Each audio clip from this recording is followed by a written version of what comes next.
welcome to my first Explore Toronto video on this new phone. Feels super high tech. I feel like a boomer because I had an 8 forever, and this phone has so much video and camera capability. No wonder everyone's on the tiki-taki. Big week this week with 2 events, and I'm hoping to cram both into the one video. Tonight is the Human Rights Film Festival Plus, presented by JAYU, which is a nonprofit organization who's like mobilizing youth and empowering them and giving them access to arts and ways to express themselves, which is fabulous. And I, through freelance writing for By Blacks, got tickets for tonight, got to interview Desiree McKenzie, one of the lovely people who has helped putting this on and who is doing other programs for JAYU as well. So tonight is the film premiere of Being Baby, the very first RuPaul Drag Race winner, and I'm behind on the RuPaul times, so I'm very excited to see the film and sort of get indoctrinated into the culture. I'm very excited about that. And then Saturday is going to be Chaarmz magazine's cover reveal with special guest Carl Wolf, who I've met before. Let's see him again. So anyway, tonight, film festival. We're wearing Hillary McMillan, and I'm going to put my mom's Yves Saint Laurent blazer on. We're going to go Chantal. Going to be a good time.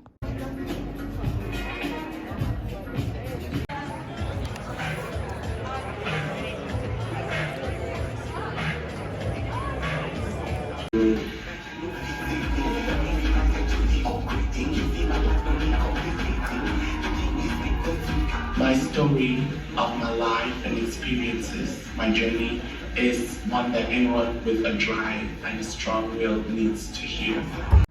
Am I muted? No.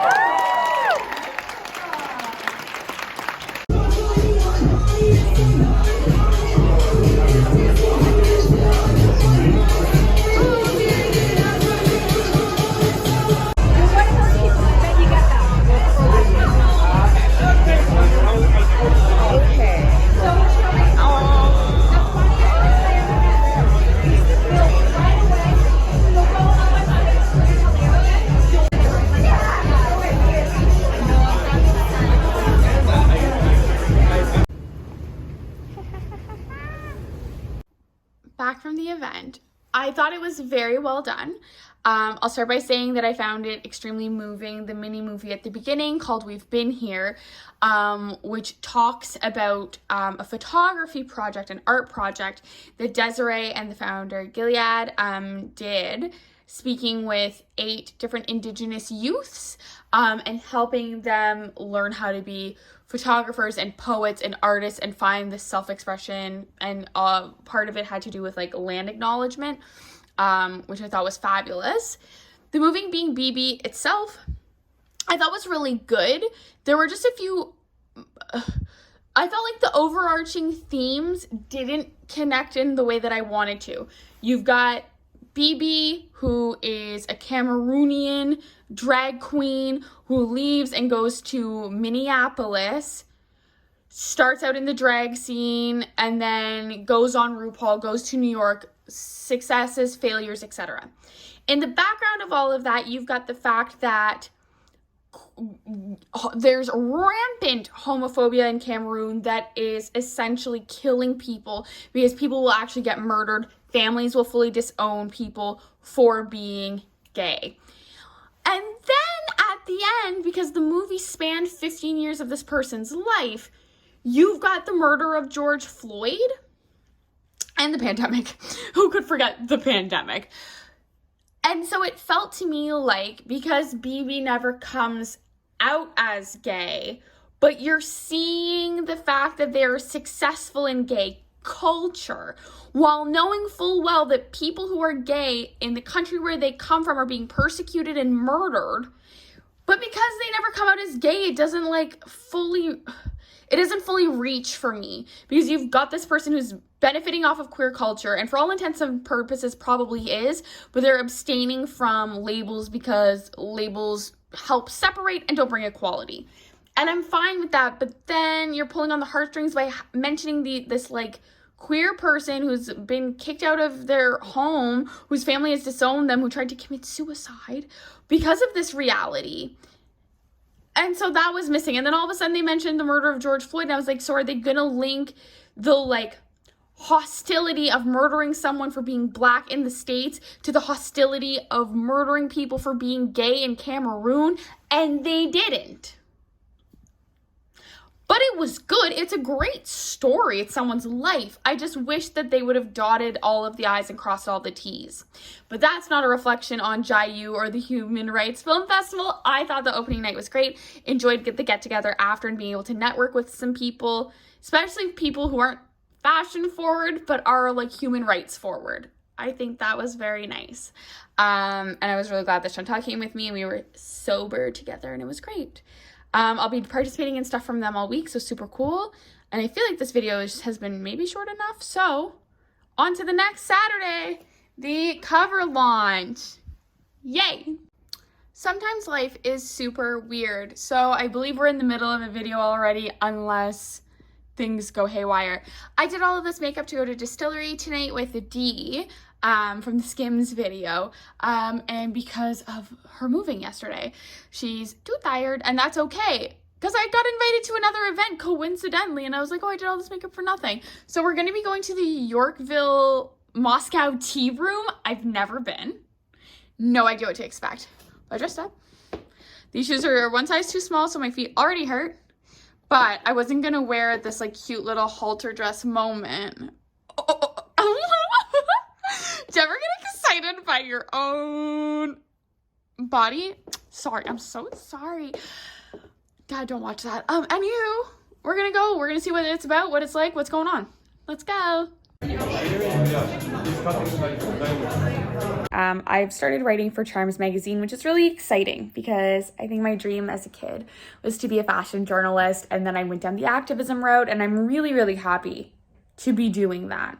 But there's still a big part of my heart that loves fashion, would love to find a way to bridge both gaps. And so tonight is the cover reveal for the next issue of the magazine. Special guest Carl Wolf. I will be working it. I will be meeting people. I will be interviewing people, but I will also be having some of the fun. So come along with me. We'll see how it goes. I would like to take a minute to say that I had a lot of fun at the last event that was unexpected. My chicken nuggies are ready. I had fun at the last event, which was unexpected, but I will be honest that I felt like my sobriety health points took a little hit in this video game. And so tonight the goal is to have fun, to stay completely sober from every single thing possible. And I know I can do it, but I'm putting it in here so I have to be accountable for my actions. So I'm going to eat these nuggies. It's 1:20. I have to be there in like 4-ish hours. And I hate just like waiting around doing nothing. So we'll see what I get done, but let's go. Alrighty. We're ready now. This coat has brought me so much fucking joy. This is all taped and it hurts. So we're gonna see what happens. We're gonna stay completely sober. We're gonna be good. We're working this technically as a writer, so let's go. I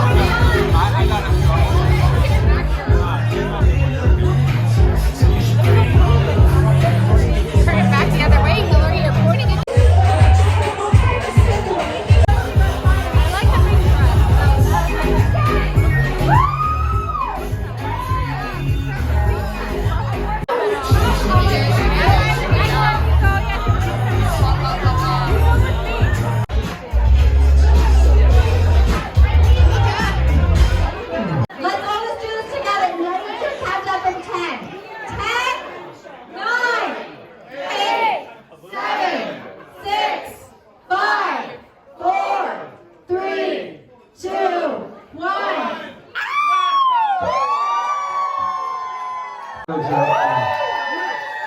Chaarmz magazine, thank you so much for having me as the first male on the front cover of your magazine for December issue, right? This is the December issue? Oh, winter issue, wow. What do you guys think though? Not so bad, right? So.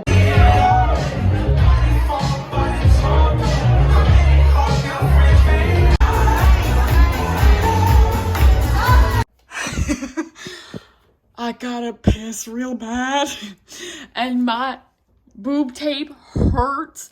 But that was so much fun. And I flirted with Carl Wolf. And like, what am I going to do about that? Nothing.